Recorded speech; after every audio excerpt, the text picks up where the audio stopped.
अयोध्या में इन दिनों प्रभु श्री राम के नाम की चर्चा तो सबसे ज़्यादा हो ही रही है, लेकिन उनके चढ़ावे चोरी को लेकर भी तमाम तरीके के जो बयान है वायरल हैं। कोई कह रहा है हज़ारों करोड़ की चोरी है, कोई कह रहा है लाखों करोड़ की चोरी है। और वहीं पर कुछ अयोध्या के जो साधु संत हैं, महंत हैं, उनका कहना ये है कि इस तरीके की अफवाहें फैलाना ठीक नहीं है। चोरी ज़रूर हुई है लेकिन उसकी रकम अभी तय नहीं हुई है। हमारे साथ महंत सीताराम दास जी मौजूद हैं। महंत जी, जैसा मैंने कहा, मैं जैसा अभी आपसे जिक्र भी कर रहा था, तो क्या वाकई में ये चोरी की ये जो बात है, क्या इसको अफवाह माना जाए या आंकड़ों को अफवाह माना जाए? देखिए, जिस तरह से अफवाहें उड़ाई जा रही है अपने आप में बेहद शर्मनाक है, दुखद है, उसका मैं निंदा करता हूँ। ठीक है, सब जगह कुछ न कुछ घटनाएं होती रहती है, कुछ घटनाएं हुई है, जो घटनाएं हुई है उसके प्रति प्रशासनिक कार्रवाई हुआ है, एसआईटी जो है जांच कर रही है और जो उसमें दोषी पाए गए हैं उसके ऊपर शिकंजा कसा गया है। लेकिन जिस तरह से आप देखिएगा कि सोशल मीडिया पे लोग कहता हीरे का ईंटें चोरी हो गए, मानिक का ईंटें चोरी हो गए, कोई आकर के सोशल मीडिया पे कहता है काकभूषुंडी मैंने दिया, वह जो है काकभूषुंडी चोरी हो गया। कुछ विपक्षी नेता आके उसके लिए ट्वीट कर देते हैं। कोई कहता मैंने रामचरितमानस दिया, उसमें मैंने अपने पूरे जीवन की कमाई जो है समाहित कर दिया, उसमें सोने से उसको मराया। तो तमाम बातें वो देखिए, जब आरोप लगाने वाले लोग आरोप लगाते हैं, इस आरोप को पहले वह तहकीकात करना चाहिए कि यथार्थ क्या है, उसके बाद उस पर किसी प्रकार का वक्तव्य देना चाहिए। और सारे वस्तु वहाँ पर जब देखिए जिस दिन ट्रस्ट का बैठक हुआ उससे पहले उन्हें सारे वस्तुओं को, जो अफवाहें समाज में सोशल मीडिया पे थे, उनको उन्होंने सार्वजनिक रूप से सोशल मीडिया पर जो है देने का काम किया और दूध का दूध पानी का पानी हुआ। महाराज जी, चोरी तो चोरी होती है। मुझे लगता है कि आपको लग रहा है कि चोरी हुई है कोई बहुत बड़ी बात नहीं है। अगर इतने बड़े खजाने से यानी समुंदर से थोड़ा बहुत पानी निकल जाए तो कोई फ़र्क नहीं पड़ता है। देखिए, ऐसी मेरी भावनाएं नहीं है, ये सनातन का विषय है, करोड़ों करोड़ जनमानस की आस्था और विश्वास का विषय है। अगर इस प्रकार से अगर कोई विश्वास के साथ छलावा करता है, आस्था के साथ छलावा करता, तो उसके ऊपर दंडात्मक कार्रवाई होती है। हाँ, घटना गलत नहीं, महापाप है। लेकिन एसआईटी के द्वारा जांच किया गया, पूज्य योगी आदित्यनाथ जी के नेतृत्व में जिस तरह से इन दोषियों के ऊपर शिकंजा कसा गया, उसको जो है जेल के सलाखों में बंद किया गया। मैं पूछना चाहता हूं आपके चैनल के माध्यम से विपक्षियों से, क्या सलार मसूद गाजी के दरगाह पे चोरी नहीं हुआ? आप इसके लिए पोस्ट नहीं कर पाओगे? क्या धन्नीपुर मस्जिद के लिए करोड़ों रुपया का चंदा नहीं हुआ, उसमें गबन नहीं हुआ, उस पर पोस्ट नहीं कर पाएंगे? क्या वक्फ बोर्ड के हजारों एकड़ जमीन क्या क्या घोटाला नहीं होता, इस पर पोस्ट नहीं कर पाएंगे? जो कभी सनातन को गाली देने का काम करते थे, जो राम के अस्तित्व पर सवाल खड़ा करते थे, जो राम जन्मभूमि को काल्पनिक कहते थे, आज वह सनातनियों के जो हैं हमदर्द बन रहे हैं। जो कभी हमारे सिद्धपीठ हनुमानगढ़ी के सीढ़ी पर जो है सनातन धर्म को पदभ्रष्ट करने के लिए नमाज पढ़ाने का काम किया था, क्या इस महापापों का प्रक्षालन कर पाएंगे? मैं पूछना चाहता हूँ, अगर आप सनातनी बनना चाहते हो, सनातन का हमदर्द बनना चाहते हो, क्या तुम्हारे एजेंडे में कृष्ण जन्मभूमि मंदिर बनाने का कोई जो है विकल्प है? जो कहता था ज्ञानवापी मस्जिद था, मस्जिद है, मस्जिद रहेगा, ऐसी विचारधारा जिनकी एक संप्रदाय, एक कौम, एक मत मजहब की बात करता था, आज सनातन का चेहरा बनना चाह रहा है। उन कालनेमियों के लिए मेरा एक जरूर है, कहा गया उग्र अंत न हो निवाहु, काल नेमी जिमिरा बन रहा हो। ऐसे काल नेमियों को सफाया करने के लिए हनुमान जी की गदा जैसे त्रेता में गरजा था, उसी तरह हिंदू जनमानस की भावना, आस्था, विश्वास पूज्य योगी आदित्यनाथ जी के साथ में है। और इन जो विधर्मी विचारधारा के लोग हैं, जो विधर्मियों को बढ़ावा देने का काम करते थे, जो कभी आतंकवादियों को जो है केस मुकदमा उठाने की बात करते थे, आज सनातन और संस्कृति की बात करते हैं। ये वो लोग हैं बरसाती मेढक की तरह, जब बरसात आता है तो टटराना प्रारंभ कर देते हैं, लेकिन जब वही बरसात खत्म हो जाता है तो किसी बिल में जाके दुमक जाते हैं। अच्छा, चोरी हुई महाराज जी, ये मुद्दा नहीं है। आपको लगता है कि अखिलेश यादव ने ये मुद्दा उठा दिया, ये गलत बात है? मतलब अगर कोई भाजपा का समर्थक या कोई अयोध्या का वासी इस मुद्दे को उठाता तो शायद आप लोग ज़्यादा आक्रोशित होते। आप लोग इसलिए आक्रोशित हैं कि अखिलेश यादव ने क्यों ये मुद्दा उठा दिया है?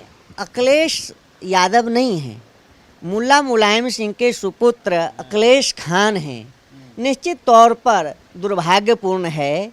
मैं जानना चाहता हूँ अखिलेश खान जी से क्या आपको कौन से विशेषज्ञ सूत्रों के द्वारा यह जानकारी मिली? आपने आकर के एक पोस्ट पर आपने पोस्ट करने का काम किए। ये बहुत बड़ा साजिश और षड्यंत्र है और इस साजिश षड्यंत्र का पर्दा भी फाश होना जरूरी है। वास्तविकता है, आप देखिए कि सनातन संस्कृति का उत्कर्ष पूरे विश्व के मानचित्र पर स्थापित हो गया। पूरी अयोध्या कल्पकाया हो गया। जो अयोध्या उपेक्षित रहा करता था, आज लाखों करोड़ों श्रद्धालु आ रहे हैं। तो निश्चित रूप से सनातन की जो शक्ति है, उस शक्ति के झंडे के नीचे आज विधर्मियों को भी झुकना पड़ रहा है। आज माथे पे तिलक लगाना पड़ रहा है, आज मंदिरों की बात करना पड़ रहा है। क्या आज से 10 वर्ष पहले कोई मंदिर की बात करता था क्या? मैं आपके चैनल से पूछना चाहता हूँ और आपसे पूछना चाहता हूँ, क्या कोई राम जी की बात करता था? क्या कोई कृष्ण की बात करता था? आज सभी राम जी की बात कर रहे हैं। तो निश्चित तौर पर तो प्रताप यही है ना कि आज जैसा आपने कहा कि जो लोग राम को काल्पनिक कहते थे वो आज उनकी बात कर रहे हैं और कहीं ना कहीं राम का ही नाम जो है वो लेने से आपको लग रहा है कि उनका भी जो है वो एक नाम हो गया, कहा जा सकता है। नाम नहीं हुआ है। आज हिंदू जनमानस जनता जनार्दन की जो शक्ति, जो योगी जी के रूप में देश के नेतृत्व करने वाले मोदी जी को आशीर्वाद दिया, आज उन्हीं संपूर्ण हिंदू जनमानस के आशीर्वाद के फलस्वरूप सनातन संस्कृति को नेतृत्व केंद्र के और उत्तर प्रदेश को विश्व पे स्थापित किया। अब यह नेतृत्व स्थापित करने के बाद लोगों को पीड़ा होने लगा। क्या सनातन का उत्कर्ष इतना बड़ा क्यों हो गया? अब सनातनियों को विभ्रम कैसे करना है, सनातनियों के अंदर मतभेद कैसे पैदा करना है, सनातन धर्म को बदनाम कैसे करना है। इतना कमज़ोर है कि इन सब जो है घटनाओं से क्या सनातन भ्रष्ट हो जाएगा, सनातन टूट जाएगा, सनातनी कमज़ोर हो जाएंगे, आपको लगता है? सनातन शाश्वत है, इन विधर्मियों के द्वारा जो है कमज़ोर नहीं होगा। मैं आपके चैनल के माध्यम से कहना चाहता हूँ, जो सतयुग में हिरण्यकश्यप हिरण्याक्ष के द्वारा सनातन नहीं मिटा, जो त्रेता में जो है रावण के द्वारा नहीं मिटा, जो द्वापर में कंस शिशुपाल दंतवक्त्र के द्वारा नहीं मिटा, वह कलयुग में इन विधर्मियों के द्वारा क्या मिट सकता है। लेकिन निश्चित तौर पर सनातनियों को विभ्रम करने के लिए षड्यंत्र किया जा रहा है। जब मैं पूछना चाहता हूं, जब 135 करोड़ हमारे मठ मंदिरों के पैसा हज के सब्सिडी में देने का काम किए, क्या कोई मानसरोवर यात्रा के लिए किसी हिंदू जनमानस हमारे जैसे साधु संतों को आपने कोई सब्सिडी दिया? क्या आप मठ मंदिरों को पैसा ही नहीं, आप हिंदू जनमानस के पैसे को आप जब कब्रिस्तान के बाउंड्री वाल के लिए देते थे, दरगाह के लिए देते थे, क्या किसी मंदिर को आपने जीर्णोद्धार कराया? नहीं कराया। आज कालनेमी का चेहरा बनाने का जो काम कर रहे हैं, आपके कालनेमियों को चेहरा को विरूप करने का काम संत समाज करेगा। जब आपने अयोध्या में सिद्धपेट सीढ़ी पर महापाप किया था, क्या मैं पूछना चाहता हूँ, मैं भी जामा मस्जिद में सुंदरकांड पाठ करना चाहता हूँ, मैं भी चाहता हूँ हनुमान चालीसा पाठ में संतों के नेतृत्व में करूं। क्या आपकी औकात है? करवा पाओगे? नहीं करवा पाओगे। आपके दर पीढ़ी बीत जाएगा, लेकिन आप में हैसियत और औकात नहीं है। ये जो जिनको दोषी बताया जा रहा है, जिनको कहा जा रहा है कि अब ट्रस्ट से बाहर कर देना चाहिए एकदम से, आप मानते हैं उनमें किसी की गलती है? वो चाहे चंपत राय हो, अनिल मिश्रा हो, गोपाल राव हो, गोविंद गिरी हो। देखिए, यह ट्रेजरी का मामला है। एकमात्र दोषी गोविंद देव गिरी हैं, न कि चंपत राय। निर्माण व्यवस्था का कार्य देखने का आदरणीय चंपत राय जी भाई साहब करते थे और निश्चित तौर पर जब उनका व्यक्तित्व देखिएगा तो महान व्यक्तित्व का वह व्यक्ति है। उसकी पर्सन और उसकी पर्सनालिटी अपने आप में बहुत ही जो है अकल्पनीय है। जिनका पूरा जीवन राम जन्मभूमि मंदिर के जो है आंदोलन में समर्पित करने का काम किया हो, अपनी पूरी श्रद्धा, पूरी लगन, पूरा विश्वास भगवान के श्री चरणों में समर्पित करने का काम किया हो, क्या वह व्यक्ति इस प्रकार का महापाप कर सकता? नहीं। इस्तीफा क्यों ले लिया गया? वो बताया जा रहा है, जो दिनेंद्र रास हैं वो तो ये बता रहे हैं कि गोविंद गिरी ने जबरदस्ती उनका इस्तीफा ले लिया। तो क्या आप लोग दबाव में आ गए क्या किसी के? निश्चित तौर पर आदरणीय चंपत राय जी ने इस्तीफा नहीं दिया है, इस्तीफा थोपा गया है और बलपूर्वक जबरियन गोविंद देवगिरी महाराष्ट्र कर्नाटक एंड कंपनी के द्वारा जो है इनका इस्तीफा लिया गया है। लेकिन यह जानिए, जो इस्तीफा लिया है वह ही महादोषी है।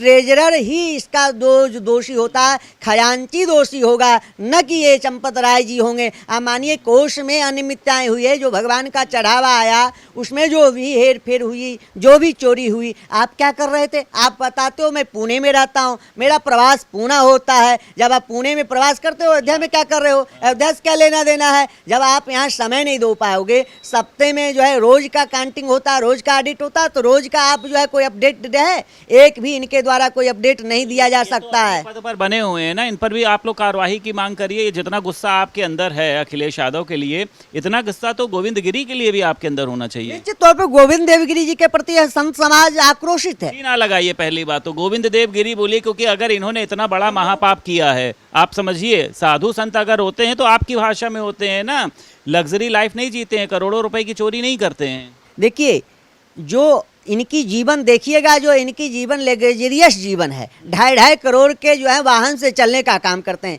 जिसके अपना पर्सनल चार्टर प्लान हो, जो अपने प्लेन से चलने का काम करते हो, वो सनातन का हमदर्द कैसे हो सकता है? निश्चित रूप से जांच का विषय है। मैं तो आपके चैनल के माध्यम से यह मांग करूंगा कि गोविंद देव जी का पूरी जो है जांच होनी चाहिए। जो कोषाध्यक्ष बन करके पूरे देश दुनिया में जाकर के जो है बड़ी बड़ी कथाएं करके राम जी के नाम पर करोड़ों करोड़ों रुपया एकत्रित करने का काम किए, आज फ्लैट में आलीशाना फ्लैट में अपने लग्जरियस जीवन जीने का काम करते हैं, तो पूरी संपत्ति इनकी सीज होनी चाहिए और इनके ऊपर कार्रवाई होनी चाहिए। कोष में कमियां आई है, इसके जिम्मेदार गोविंद देवगिरी है, न कि चंपत राय है। ट्रस्ट से बाहर किया जाना चाहिए, तौर पर इनको ट्रस्ट से बाहर हो जाना चाहिए। जो मानिए की व्यवस्था है, उस व्यवस्था को यह देख रेख नहीं कर पा रहे हैं, उन्हीं व्यवस्था में सारी जो है कमियां आई है, तो क्या उस व्यवस्थापक को रहना चाहिए? नहीं रहना चाहिए। इनको तत्काल प्रभाव से इस्तीफा दे देना चाहिए और ये कहते हैं उदार चित्त दिखाना चाहिए। आप अपने आप को जो है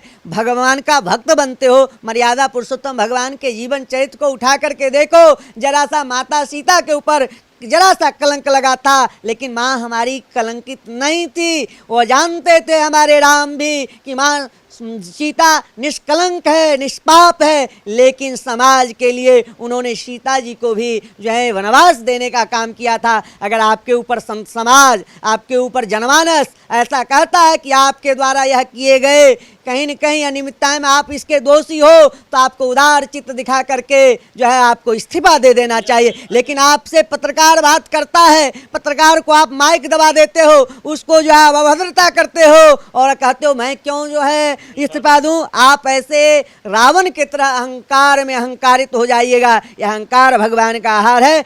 निश्चित तौर पर गोविंद देवगिरी को इस्तीफा देना चाहिए और संत समाज इनसे इस्तीफा ले करके रहेगा। मैं आपके चैनल के माध्यम से डंके के चोट पे कहता हूं कि आप में यह औकात नहीं कि आप इस्तीफा न दे पाओगे, आपकी इस्तीफा होके रहेगा। एक आखिरी सवाल बस महाराज जी, ये अनिल मिश्रा जो ट्रस्टी कहा जा रहा है कि एसआईटी जो है इसको आरोपित बना सकती है, पुलिस ने तमाम साक्ष्यों को जुटाया है, और गोपाल राव ये भी कहा जा रहा है कि इसका भी वहाँ पर जो है वो बहुत एक जलवा था तमाम, आपको लगता है इन दोनों पर भी कार्रवाई होनी चाहिए? देखिए गोपाल राव का कोई वहाँ मतलब नहीं बनता है। गोपाल राव की प्रक्रिया जो है, उनके हाव भाव, उनके जो है वेशभूषा से ऐसा लगता है कि वह व्यक्ति निष्ठुर है, उसकी कोई श्रद्धा और कोई भगवान के प्रति कोई विश्वास नहीं है। निश्चित तौर पर उनको भी बाहर करना चाहिए और कार्रवाई हो तो अच्छी बात है। अनिल मिश्रा की बात रही, एसआईटी जांच कर रही है। एसआईटी के जांच के बाद जो भी उसमें कमियां पाई जाएगी, जिस कमियां के आधार पर अन्य आरोपियों को आरोपित करके जेल भेजा गया है, तो निश्चित रूप से अगर कमी होगा तो प्रशासन का विषय है, एसआईटी का विषय है। अगर इनकी कहीं दोष होगी तो एसआईटी उस हिसाब से कार्रवाई का मांग करेगा और सरकार उस हिसाब से कार्रवाई करेगी। कि इन चोरों की वजह से चंपत राय जो हैं वो मुफ्त में बदनाम हो गए। चंपत राय एकदम इनोसेंट हैं, एकदम निर्दोष हैं। निश्चित रूप से चंपत राय जी निष्कलंक निष्पाप हैं। पाप करने वाले महापापी जेल के शिकंजों में बंद हो चुके, इन्होंने ही महापाप किया, सनातन पर आघात करने का काम किए। लेकिन इन सारे महापापी तो शिकंजों में हैं, लेकिन अफवाह करने वाले महापापी जो हमारे अयोध्या को बदनाम किया था, अयोध्या के भक्तों के ऊपर गोली चलाया था, जो अयोध्या के संतों को डंडे से पीटा था, जो आज तथाकथित शंकराचार्य जी को कभी हत्या करने के लिए इतने डंडे बरसाए थे, आज उसके चरणों में बैठता है, उन महापापियों के ऊपर भी शिकंजा कसा जाएगा और 2027 के चुनाव में जनता जनार्दन ऐसे महापापी कालनेमियों के चेहरा को बेनकाब करके उनको भी जो है ऐसी स्थिति में ला देगा कि उस अपने स्थिति को देख करके स्वयं लज्जित और शर्मिंदा होकर के स्वयं वह नष्ट हो जाएंगे। बहुत शुक्रिया बात करने के लिए। हमारे साथ महंत सीताराम दास जी मौजूद थे और साफ तौर पर इनका कहना यह है कि गोविंद देव गिरी असली मास्टरमाइंड है, उसका इस्तीफा होना चाहिए। हालांकि इन्होंने ये कहा है कि चंपत राय